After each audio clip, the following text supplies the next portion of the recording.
আমি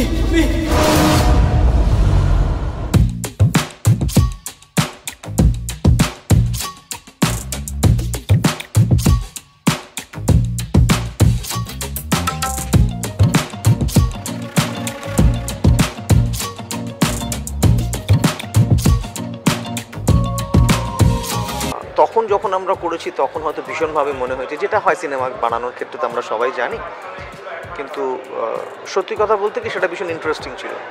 যেমন হয় কি টক ঝাল মিষ্টি সব মিলিয়ে খুব ভালো ছিল। এতগুলো বছর রয়েছে ইন্ডাস্ট্রিতে, যদি জিজ্ঞাসা করা হয় যে এত লম্বা জার্নিতে কি কি কুরবানি দিয়ে আজকে এই জায়গাটা এলে, আমাকে এই প্রশ্ন অসাধারণ। এটা সিনেমা ইন্ডাস্ট্রির সব থেকে বড় মজা হচ্ছে যে এর থেকে শুধুমাত্র জীবনের আয় ব্যয়ের হিসেব করলে কিন্তু সমস্যা আছে। এখানে যারা যারা ওপরে এসছে বা যারা যারা লড়াই করছে বা যারা যারা এখনও সেই অর্থে মিনিমাম সাকসেসের মুখ দেখেনি, তারা প্রত্যেকে কিন্তু তাদের জীবনের অনেক কিছু স্যাক্রিফাইস করছে। সুখ দুঃখ দিন রাতের পরিশ্রম, কারণ এটা তো স্বপ্ন তৈরি করার জায়গা। আমরা মুখে বলি, সামনের মানুষ সেই মুখে গল্পটা মনে মনে কল্পনা করে, ইমাজিনেশনের একটা জায়গা থাকে।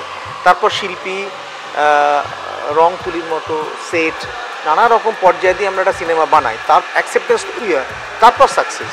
সো অবভিয়াসলি কুরবানি তো থাকবেই সবার, আমারও তাই আছে, সমস্ত ডিরেক্টরদের থাকে। এবার সব থেকে বড় প্রশ্ন যেটা, সেটা হচ্ছে অঙ্কুশকে, মানে অঙ্কুশকে আমরা একেবারে অন্যভাবে দেখে এসেছি, তাকে এই চরিত্রটার জন্য তুমি ভাবলে কীভাবে? প্রথমত অঙ্কুশ যে ছবি আমি দেখেছি, আমরা প্রত্যেকে হয়তো একমত হবো মানে অঙ্কুশ খুব ভালো অ্যাক্টার। মেবি ও হয়তো এরকম কোনো ক্যারেক্টার করেনি, যেটা ও নিজেই বলছে যে আসলে মানে অভিনেতার কাছে ডায়লগ থাকলে তার অভিনয় করাটা অনেক সহজ হয়ে দাঁড়ায়, ডায়লগ না থাকলে তাকে তো সম্পূর্ণ এক্সপ্রেশনের মধ্যে দিয়ে যেতে হয়। সেই লড়াইটা হয়তো করেনি, বাট ভীষণ sensitive as a human being. আমরা অভিনেতার আগে তো কোথাও একটা মানুষ থাকি, সেখান থেকে অভিনয়ের জায়গাটা আমরা যেতে হয় বা যাই, সেই জায়গার থেকে ভীষণ সেন্সিটিভ। অদ্ভুত একটা ইনোসেন্ট ব্যাপার ওর মধ্যে আছে, যেটা আমাদের গল্পে ভীষণভাবে প্রয়োজন।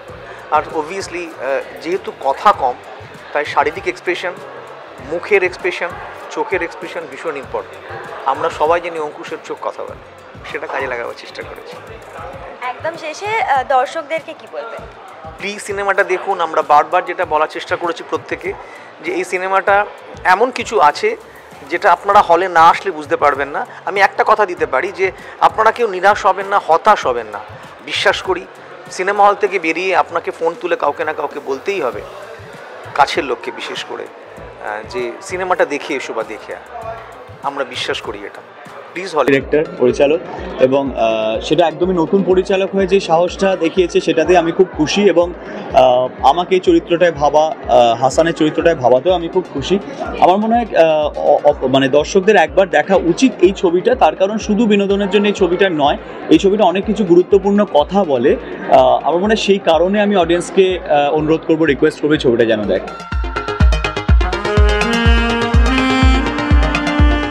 নার্ভাস নিশ্চয়ই, কিন্তু নার্ভাসনেসের থেকেও এক্সাইটমেন্টটাও রয়েছে।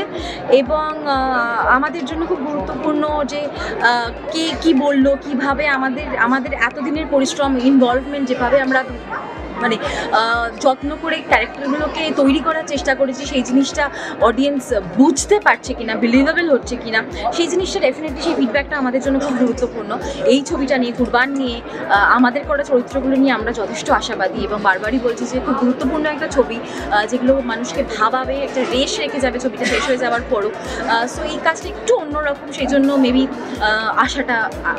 আশাটাও আছে আর কি, মানে অডিয়েন্সের সেই রেসপন্সটা আমাদের কাছে এই ছবির ক্ষেত্রে আরো বেশি গুরুত্বপূর্ণ। খুবই এক্সাইটেড, সবগুলোই খুব সুন্দর, আমি যতগুলোই দেখেছি খুবই ভালো লেগেছে। খুব এক্সাইটেড আমি, স্পেশালি শৈবালদার জন্য, প্রিয়াঙ্কা দিদির জন্য, অঙ্কুশের জন্য, সবার জন্য।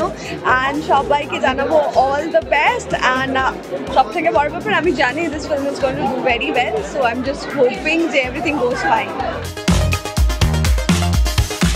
একদম নার্ভাস নই, অঙ্কুশ দারুণ পাঠ করেছে, প্রিয়াঙ্কা দারুণ পাঠ করেছে, আমি খুব চেষ্টা করেছি।